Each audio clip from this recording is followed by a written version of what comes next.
सातवीं कक्षा, विषय हिंदी। कविता सब चढ़ा दो वहां। कवि डॉक्टर विष्णु सक्सेना।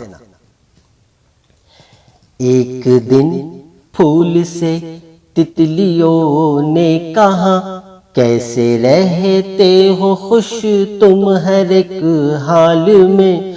फूल बोला कि खुशबू लुटाता हूँ मैं, जबकि रहता हूँ कांटों के जंजाल में। एक दिन फूल से, एक दिन पेड़ से पंछियों ने कहा, मस्त रहते हो कैसे हर एक हाल में। पेड़ बोला कि मिलता मुझे इसमें सुख, बांट देता हूँ जो फल लगे डाल में।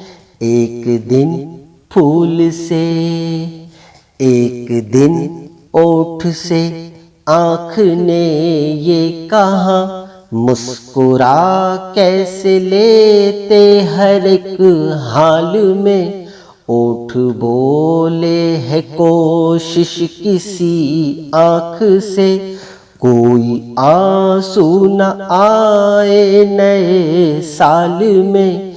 एक दिन फूल से, एक दिन मैंने पूछा सुजनहार से, आपसे भी बड़ा कौन इस काल में।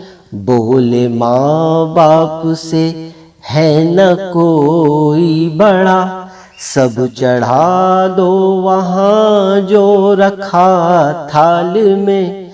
एक दिन फूल से। धन्यवाद।